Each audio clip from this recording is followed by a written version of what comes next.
그래서 자기가 자기 자신을 해하는 것은 법으로 처벌할 수 없다는 것을 여러분 함께 알아두시는 것이 좋은 것 같습니다.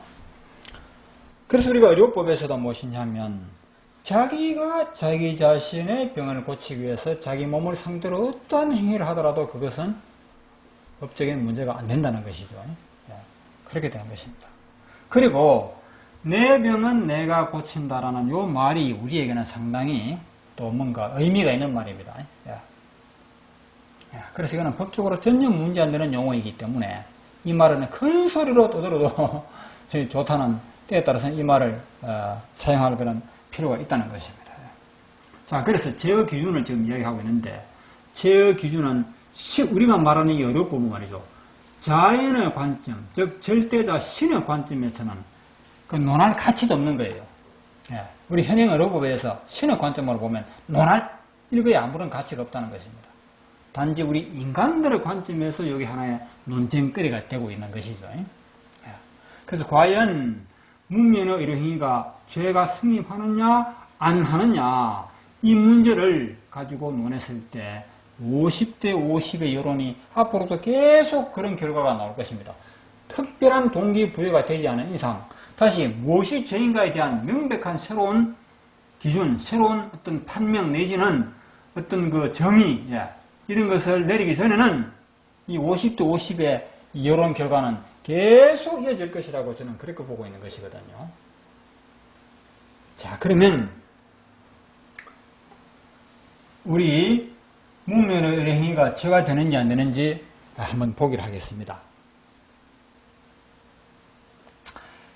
우리 신념이 중요하다, 뭐 신념은 봐야 되겠다 이런 말이 있는데 우리 여러분 자격사님 여러분, 자격사님 여러분은 물론 국민의 한 사람으로라도 문면의 의료행위는 자연법적으로 죄가 아니라는 신념이 있어야 됩니다. 이게 전제 조건입니다.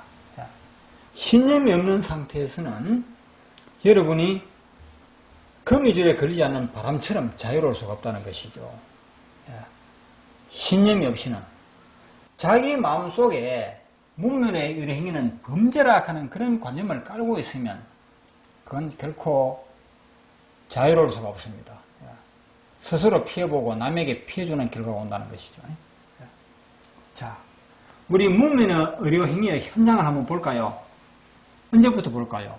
원시시대부터 볼까요? 아니면 가까운 조선시대부터 볼까요? 아니면 최근에 이런 현대 주변에 일어나는 일부터 볼까요? 원시시대부터 한번 볼까요? 원시시대에 면허제도 그 자체가 없었지만은 인간이 인간으로서 인간의 병을 고치는 행위가 그것이 어떻게 죄라고 하겠습니까? 면허가 있든 없든 의술이 좋든 나쁘든 사람이 사람으로서 병자를 치료해 보겠다고 하는 것이 어떻게 그게 죄가 됩니까? 그리고 가까운 조선시대 볼까요? 조선시대 여러분 드라마에서도 봤지만 허준이라는 드라마, 동의보감이라는 드라마를 보셨을 겁니다. 그게 어떻습니까? 뭐 문면은 뭡니까? 뭐 그런 게 있습니까? 그저 환자를 보면 병을 고쳐야 하는 것이 인지상정이고 사람의 도리고 환자를 보고도 외면하는 사람은 짐승이죠. 사람이 사람으로서 내 가족이든 이웃이든 지나가는 나그네 길손이든 병으로 고생하는 모습을 보고 무관심하다면 그거는 인간으로서의 자격이 없는 거 아니겠습니까? 그게 자연법입니다. 그리고 지금도 그렇잖아요. 현재 우리가 문면의 의료인이 취하는 행위는 뭐 범죄라고 하는데 글쎄요, 그럴까요? 엄마가 아이의 감기를 고치기 위해서 생강과 팥뿌리와 뭐뭐를 조제해서 달여서 먹이는 것은 명백한 그 의사들이나 하는 일이죠. 명백한 불법의 행위죠, 그것은. 할아버지가 손자의 종기를 고쳐보겠다고 거기에 뭐 어떻게 뭐 고약도 발라보고 고름을 짜기도 하고 그거 문면의 의료 행위죠. 처벌해야죠. 내가 고속도로를 국도를 달리는데 길거리에 차량이 전복되어 있고 거기에는 피를 흘리며 교통사고 다친 사람이 피를 흘리고 쓰러져 있다는 말이죠. 그걸 그대로 보고 지나갑니까? 나는 의사가 아니니까 저 사람 환자의 부상자의 몸에 손을 대서는 안 된다고 지나가야 됩니까? 그냥 119에 전화만 한 통 해주고 그냥 지나가야 옳습니까? 그리고 내가 운전자로서 사고를 냈습니다. 내 차에 탔던 사람이 다쳤거나 상대방 차량에 사람이 다쳤을 때 그대로 가야 됩니까? 그냥 지켜보고 있어야 됩니까? 피 흘리는 사람을 어떻게 해서든지 살리도록 해야죠. 인공호흡을 하든지 지혈 조치를 하든지 내가 할 수 있는 모든 능력을 발휘해서 그 사람을 살리도록 조처를 해야 됩니다. 자, 더 이상 기미하지 않겠습니다. 사람이 사람으로서 의술이 뛰어나든 없든 일단 환자에 대한 조치를 취하는 것은 그 어떠한 형태로든 즉 신의 관점이 아닌 자연법을 떠나서 인간끼리의 관점에서도 그것을 범죄로 몰아붙이는 것은 국가의 면허가 없다는 이유로 범죄로 몰아붙이는 것은 안 되고 현실적으로도 그런 사람을 범죄로 몰아붙여버리면 국가 자체가 무너질 수 있습니다. 판검사가 그걸 모를 리가 없죠. 그래서 면허가 없는 사람은 의료행위를 할 수 없다 하나 놓고도 얼마든지 하도록 놔둘 수밖에 없어요. 그걸 단속하다간 국가가 전체적으로 피해를 입고 국민들이 방귀를 들고 일어날 그런 현실 아닙니까? 지금 현재. 예. 안 될 일이죠. 자, 그건 우리가 그냥 하는 이야기고 무민의 의료행위가 자연법에서 즉 수학적으로 논리적으로 범죄가 아니라는 것을 우리가 논리적으로 증명을 해야 되는 것입니다. 자, 조금 전에 말씀드렸다시피 우리 인간들끼리 말하는 법에서 말하는 죄라는 것은 나 아닌 우리 인간과 인간으로서 인간 사회에서 나라는 인간이 아닌 타인을 해롭게 하는 것이 그것이 범죄가 되는 것입니다. 죄가 되는 것입니다. 자, 그렇다면 문민의 의료행위가 나 아닌 다른 사람에게 피해를 주느냐 안 주느냐 이걸 한번 봐야 되겠죠. 예, 그렇게 봐야 되는 겁니다. 간단하잖아요. 무슨 운전면허증도 면허가 있어야 되는데 이런 말하고 연관시키는 것은 토끼가 사과에 머리 맞고 하늘이 무너진다고 그 결부시키는 것과 같은 현상이에요. 예. 자, 이렇게 보겠습니다. 운전면허라는 것은 면허증이 없이 운전을 하는 것은 범죄가 되는 건 맞습니다. 운전면허 그렇죠. 예. 이 왜 그럴까요? 조금 전에 말씀드렸죠. 나 아닌 다른 사람에게 피해를 주기 때문에 무면허 운전행위가 그거는 범죄가 되죠. 운전하는 사람이 자기 다치는 건 괜찮아요. 자기 피해 보는 건 괜찮은데 자기가 아닌 행인을 다치게 하거나 자기가 아닌 사람을 다치게 하기 때문에 안 되는 겁니다. 그건 자기의 행위로 인하여 남이 피해를 보는 것은 안 된다 이 말입니다. 그렇지 않습니까? 더 이상 설명 필요합니까? 그리고 이 외에도 자격증, 면허증을 필요로 하는 것은 많이 있습니다. 자, 예를 들어서 열관리 자격사를 보겠습니다. 뭐 제가 정확한 거는 모르겠지만 열관리 자격증이 없는 사람은 아파트 관리실에 어떤 그 열관리 같은 거 하면 안 됩니다. 그런 사람을 채용해서는 안 되는 걸로 알고 있습니다. 예, 왜 그럴까요? 채용하는 사람이 자기 마음대로 채용하고 자격이 없는 사람이 자기 마음대로 채용되었다 해가지고 그 자리에서 열관리 업무를 담당하다 보면 요즘 다세대 주택, 즉 1000세대 되는 대단지 아파트에 그 열관리를 맡아보세요. 자격증이 없는 사람이 열관리 잘못하면요 화재가 발생하고 엄청난 재난이 발생할 수가 있죠. 에? 자기의 무책임한 행위가 다른 사람에게 피해를 주니까 그걸 어떻게 법으로 그걸 다스리지 않을 수가 있습니까? 또 보십시오. 뭘 또 해볼까요?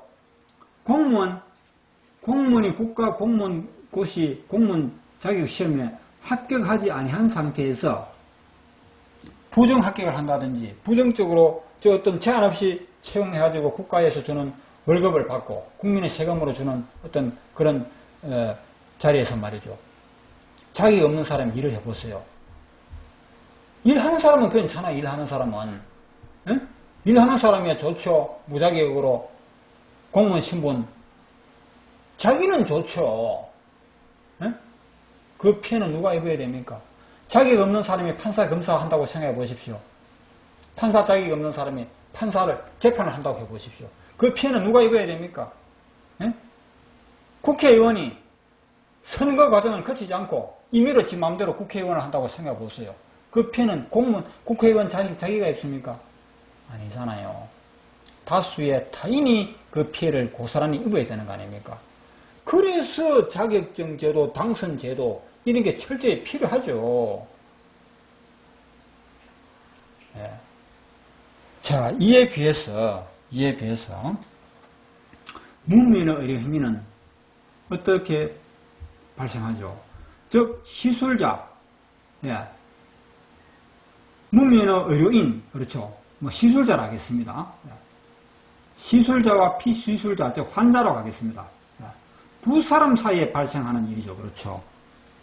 내가 국가의 의사 면허증이 없는 사람이다. 당신은 환자다. 자, 우리 사이에 우리 한번 서로가 합의하자는 거죠. 치료받을래? 그래, 받아볼까?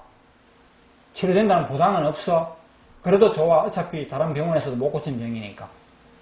또 다른 병원에서 고칠 수 있다 하더라도 내가 당신한테 치료받으면 치료가 더 효과적이 될 것 같고, 당신의 의술이 믿음직스럽고 논리적으로 설명이 맞고, 병원에 가면 수술해야 될 것을 당신한테 하면 뭡니까? 그 안마요법으로 뭡니까?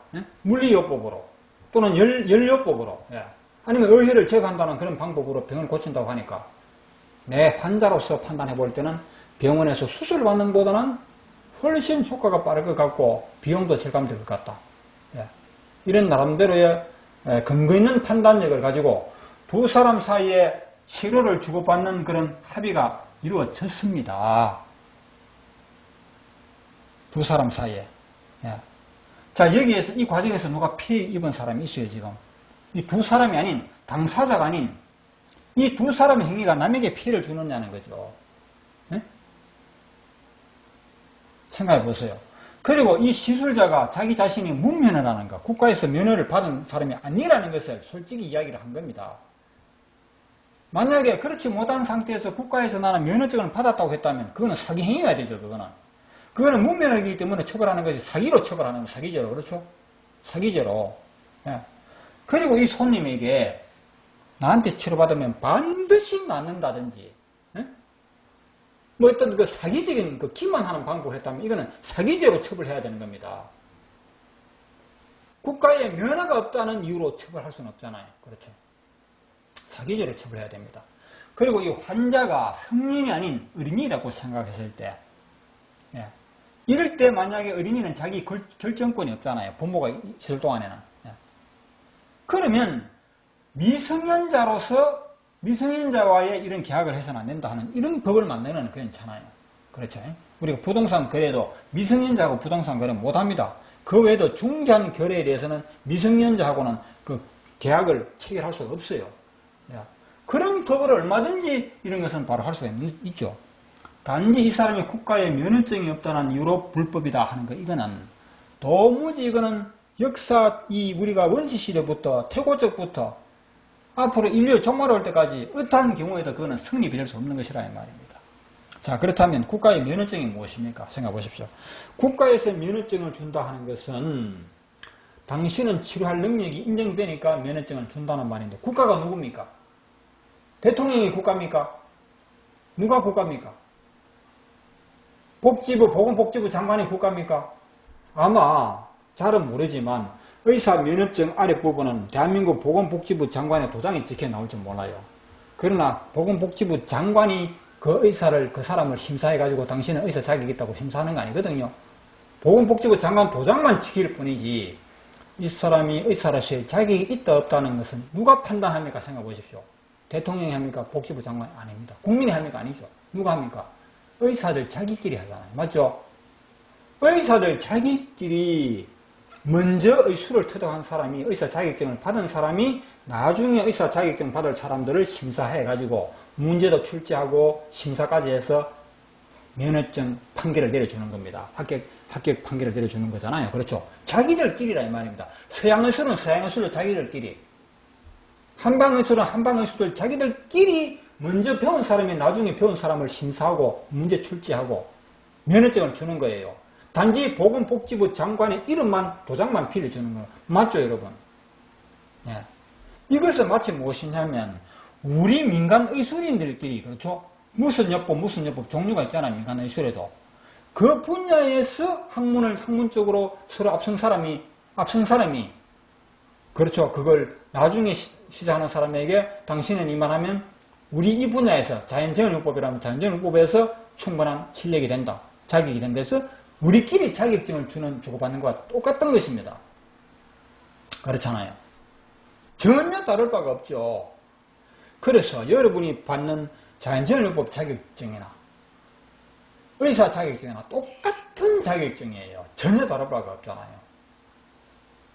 단지 그 이상한 법, 이승만 대통령 때 미국의 어떤 그런 상권, 의료 상술이 그 개입돼 가지고 만든 그것에 불과한 것이죠. 그걸 우리는 아셔야 되는 겁니다. 자, 그러면 이 사람이 국가에 면허가 없다는 이유로 죄인으로 볼 이유는 아무런 근거가 없다는 것입니다. 문구만큼의 근거도 있을 수가 없고 있어서도 안 되고 없는 거죠. 의사 면허증이나 우리 자연정을요법 자격증이나 똑같은 자격증, 면허증 아닙니까? 뭐가 다릅니까? 전혀 다를 게 없죠. 자, 그래서 보시면 그렇습니다. 이 두 사람 사이의 합의에 의해서 성심성의껏 시술자는 시술자로서 정직하게, 환자는 환자로서 미성년자가 아닌 스스로의 판단력이 있는 사람으로서 두 사람 사이에 합의가 이루어졌다면 이보다 더 아름다운 일은 이 세상에 있을 수가 없는 겁니다.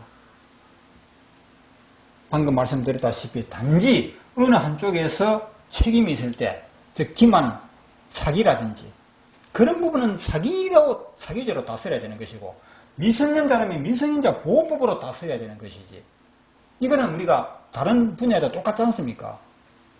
국가에 면허가 없다는 이유로 죄가 성립은 될 수가 없는 것입니다.